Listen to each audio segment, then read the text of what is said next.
Assalamualaikum warahmatullahi wabarakatuh. Alhamdulillah, wassalatu wassalamu ala rasulillah wa ala alihi wa sahbihi wa man wala. Setiap orang ingin merealisasikan dirinya sebagai orang merdeka, menentukan kebijakan sendiri, mengambil arah keinginan sendiri, tidak menjadi orang suruhan, bukan bawahan, bukan pekerja, tetapi mempekerjakan diri sendiri dan membawa orang lain untuk bekerja dalam usaha dia.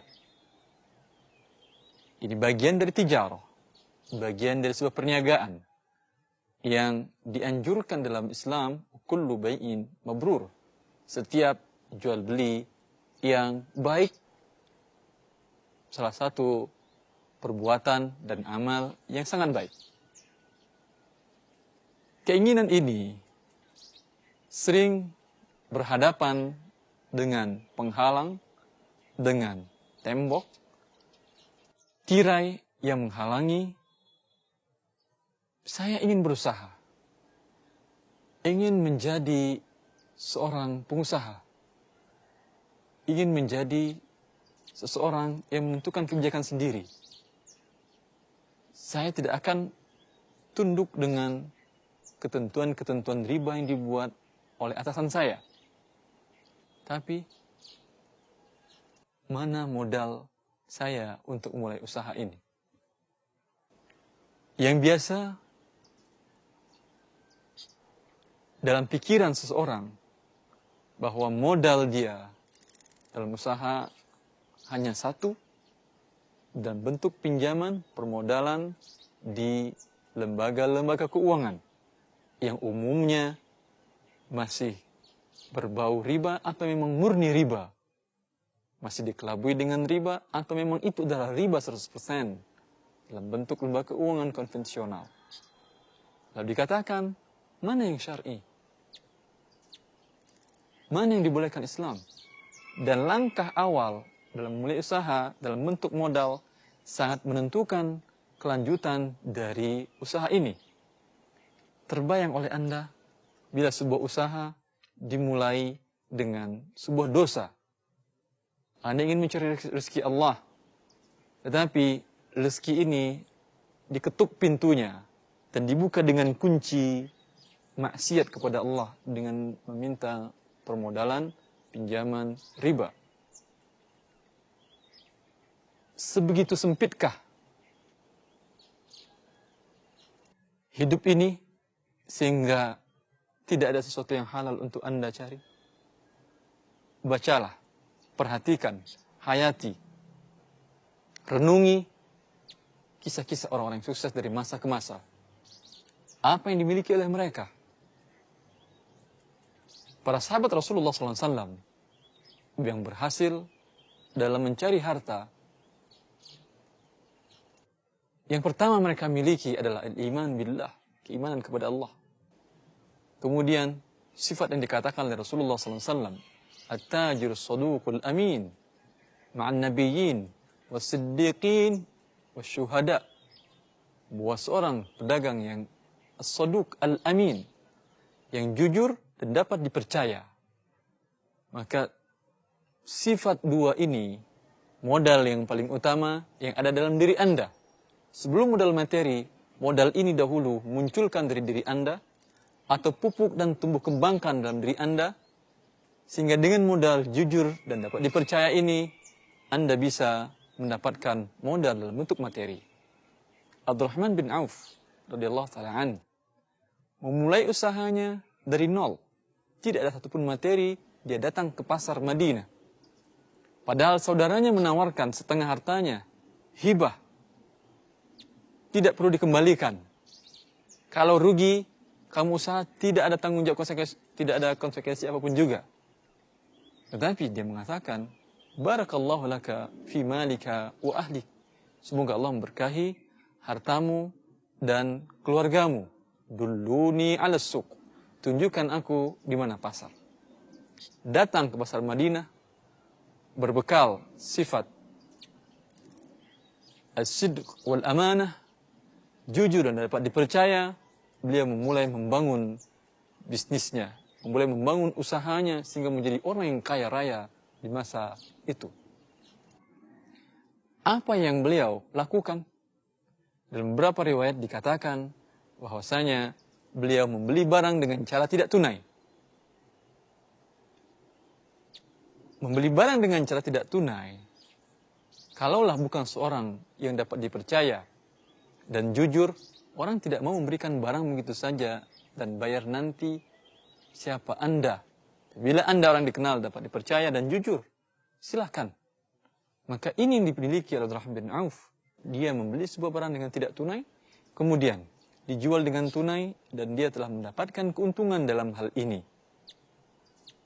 Mendapatkan keuntungan dan memulai usahanya dengan berjual beli sampai dalam beberapa saat dia sudah mendapatkan keuntungan sebesar biji kurma emas mahar untuk istrinya, untuk istri dia sebagai maharnya.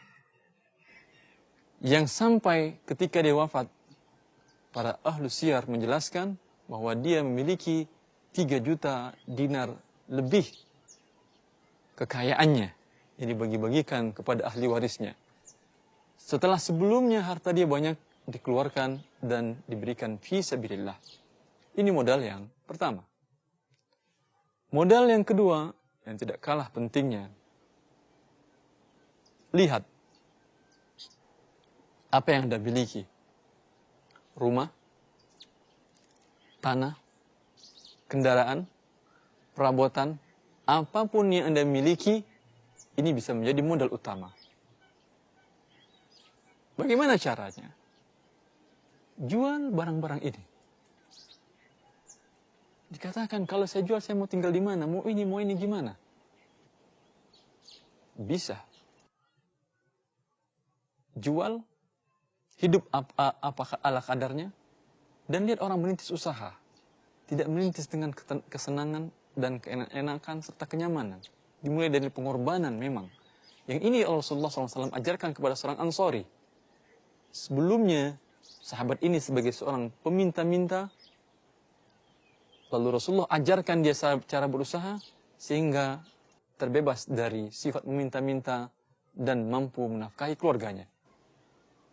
Datang kepada Rasulullah SAW, lalu Rasulullah SAW mengatakan kepada dia, apa yang kau miliki di rumahmu? Dia mengatakan, tidak satu pun juga, kecuali 1 helai kain yang lusuh dan 1 kendi yang sudah lama. Kata Rasulullah, bawa 2 barang itu kemari. Dia bawa 2 barang kepada Rasulullah SAW, lalu Rasulullah SAW jual barang ini dengan cara lelang. Man yashtari hadaini? Siapa di antara kalian yang mau membeli 2 barang ini? Sebagian ada yang membeli, saya beli dirham ya Rasulullah. Rasulullah SAW, siapa yang mau menambah? Ada yang mengatakan, saya beli 2 dirham ya Rasulullah. Maka Rasulullah SAW jual dengan 2 dirham. 1 dirhamnya, beliau suruh sahabat ini membeli makanan untuk keluarganya. 1 dirham lagi, Rasulullah perintahkan dia untuk membeli kapak. Lalu Rasulullah minta agar dia membawa kapak itu kepada Rasulullah SAW. Dan Rasulullah pasangkan tangkainya sendiri dan mengatakan, idhab wahtatib. Pergilah dan cari kayu bakar. Dan jangan datang sebelum 15 hari. Setelah 15 hari dia datang kepada Rasulullah SAW. Kemudian Rasulullah mengatakan, apa yang kau lakukan? Dia mengatakan, aku mencari kayu bakar dan aku jual.